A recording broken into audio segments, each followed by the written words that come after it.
ইংরেজি সালে 2030 সালের ভিতরে, আর হিজরি সন যদি আমরা দেখি 1850 হিজরির ভিতরে এই পৃথিবীতে অস্বাভাবিক কিছু ঘটতে যাচ্ছে। মানে আসন্ন 4 বছর আমাদের সামনে, এই 4 বছরের ভিতরে পৃথিবীতে অস্বাভাবিক একটা কিছু ঘটবে, যেটা মুসলমান উম্মাহ বুঝতে পারতেছে এবং পৃথিবীর মানুষগুলি বুঝতে পারতেছে। আমি আবু হুরায়রা রাদিয়াল্লাহু তাআলা আনহু থেকে বর্ণিত একটা দীর্ঘ হাদিস আমি স্টাডি করেছি, এটা ব্যাখ্যা বিশ্লেষণ করেছি, আমি আজকেই করেছি ফজর নামাজের পর। তো 1850 হিজরির ভিতরে ইমাম মাহদী আলাইহিস সালাম প্রকাশিত হবেন। বর্তমানে চলতেছে 1846 হিজরি, অর্থাৎ আরো 4 বছরের ভিতরে ইমাম মাহদী আলাইহিস সালাম প্রকাশ হবেন। বর্তমান সিচুয়েশন বা বর্তমান বিশ্বের দিকে যদি আমরা তাকাই, ইমাম মাহদী আলাইহিস সালাম প্রকাশের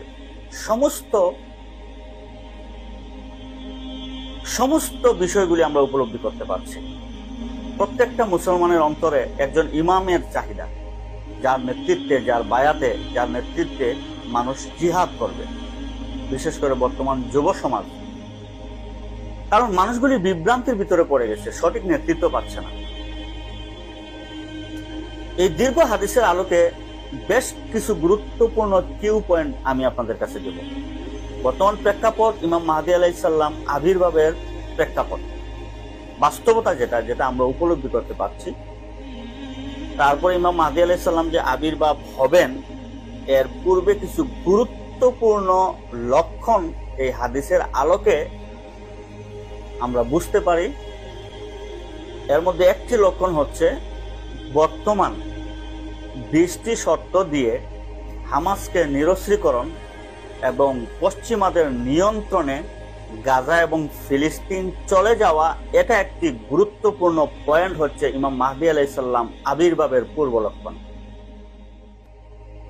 এখানে দুটা, একটা হচ্ছে আমেরিকার প্রেসিডেন্ট থাকবে একজন লেডিস, মহিলা, এটা একটা লক্ষণ। আরেকটা লক্ষণ হচ্ছে আমেরিকান নিয়ন্ত্রণে বা আমেরিকা অর্থাৎ নেটোর নিয়ন্ত্রণে ফিলিস্তিন এবং গাজা চলে যাবে।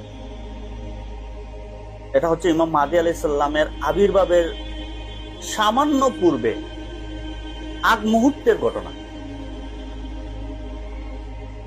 এবং আরেকটি লক্ষণীয় ঘটনা, সেটা হচ্ছে বিশ্বের পরিস্থিতি থাকবে অস্থিতিশীল।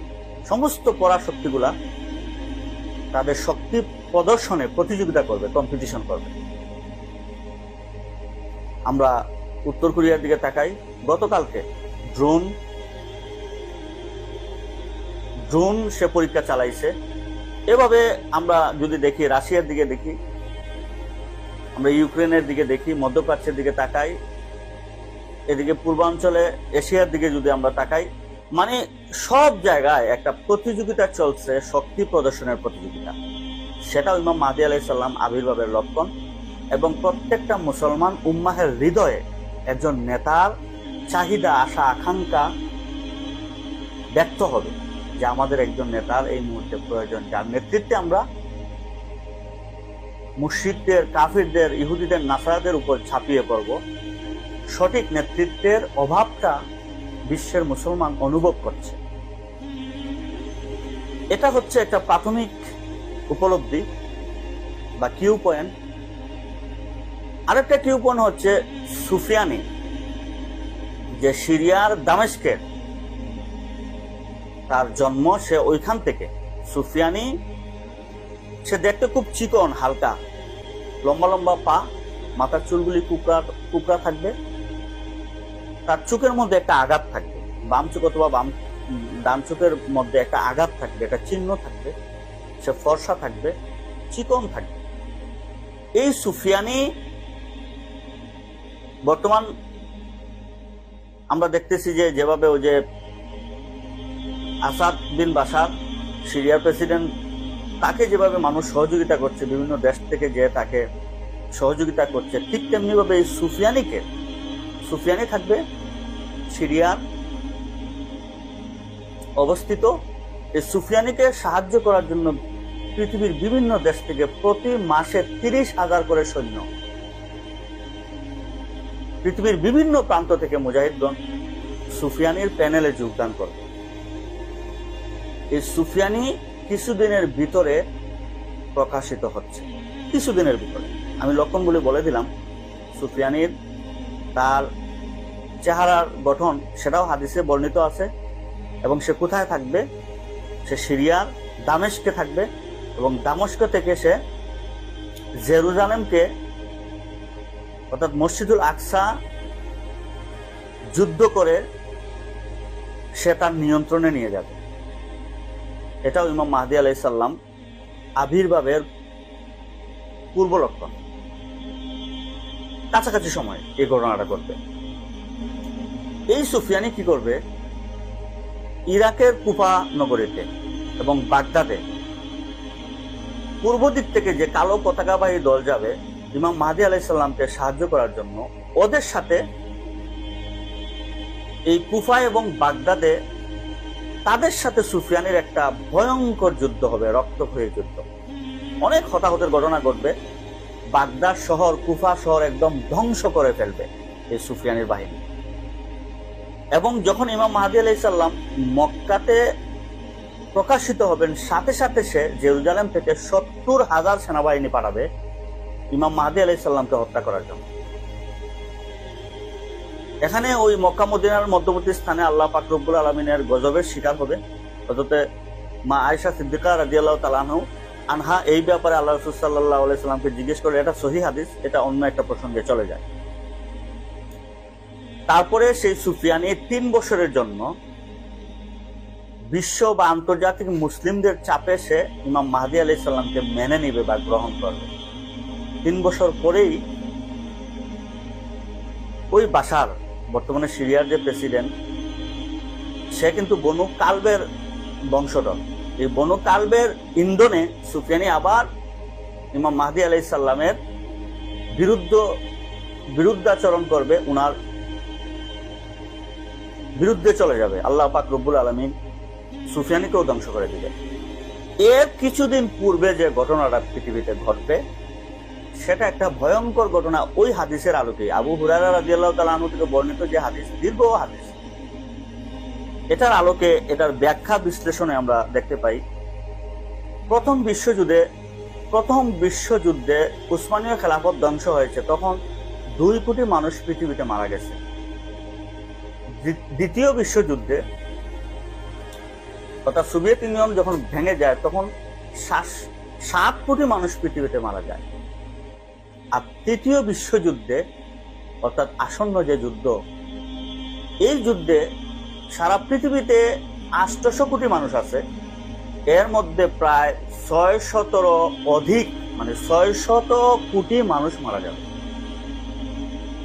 ভয়ঙ্কর বিষয়। কিন্তু 300 কোটি মানুষ মারা যাবে, 300 কোটি মানুষ মারা যাবে শুধুমাত্র পারমাণবিক বিস্ফোরণের মাধ্যমে। এই দেশগুলি, যে দেশগুলিতে পারমাণবিক হামলা হবে বা পারমাণবিক যুদ্ধ হবে, এটা ভয়ঙ্কর পরিবেশ তৈরি হবে, প্রত্যেকটা শহর ধ্বংস হয়ে যাবে। চীন, আমেরিকা, নেটোর অন্তর্ভুক্ত সব কটি দেশ, রাশিয়া, উত্তর কোরিয়া, পাকিস্তান, ইন্ডিয়া, বাংলাদেশের অন্তর্ভুক্ত। 300 কোটি মানুষ মারা যাবে শুধু এই যুদ্ধে। পরবর্তী যে রাসায়নিক তেজস্ক্রিয়া, পারমাণবিক বম্পিং এর যে রাসায়নিক তেজস্ক্রিয়ার যে ভয়াবহতা এবং দুর্ভিক্ষে আরো 300 কোটি মানুষ পরবর্তী যুদ্ধের পরবর্তী এই টাইমগুলোতে মারা যায়। চিকিৎসার অভাবে, খাদ্যের অভাবে, দুর্ভিক্ষে মারা যায়।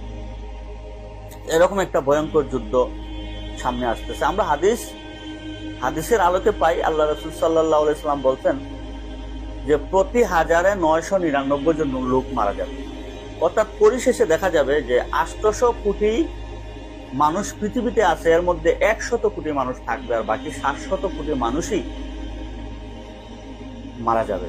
এই তৃতীয় বিশ্বযুদ্ধে পৃথিবীর সমস্ত পরাশক্তিগুলি, পৃথিবীর সমস্ত শক্তিধর রাষ্ট্রগুলি ধ্বংস হয়ে যাবে এবং আধুনিকতা ধ্বংস হয়ে যাবে, টেকনোলজি ধ্বংস হয়ে যাবে, তথ্য প্রযুক্তি ধ্বংস হয়ে যাবে, ইলেকট্রনিক্স সমস্ত মেকানিজম ধ্বংস হয়ে যাবে। এটা আল্লাহ রাসূল সাল্লাল্লাহু আলাইহি সাল্লামের হাদিসের আলোকে আমি বর্ণনা করতেছি। এটা আমার মুখের বানানো কথা নয়, একটি কথাও বানানো নয়। এই যুদ্ধ পরবর্তীতে এই পৃথিবীতে একজন ব্যক্তি খুব শক্তিশালী থাকবেন, উনি হচ্ছে সুফিয়ানি। এই সুফিয়ানি যে মিশরে বর্তমানে আছে এবং মিশরের কর্তৃত্ব এবং নেতৃত্ব তার হাতে থাকবে। মিশরের দামেস্কে সে অবস্থান করবে এবং জেরুজালেম তার নিয়ন্ত্রণে থাকবে। তার হাত থেকে ইমাম মাহদী আলাইহিস সালাম জেরুজালেম মুক্ত করবে। তখন পৃথিবীর সমস্ত মুসলমানরা যারা বেঁচে থাকবে তারা ইমাম মাহদী আলাইহিস সালামের হাত রেখে বায়াত গ্রহণ করবে। আল্লাহ পাক রব্বুল আলামিনের অশেষ মেহেরবানিতে ইমাম মাহদী আলাইহিস সালাম জয়যুক্ত হবে।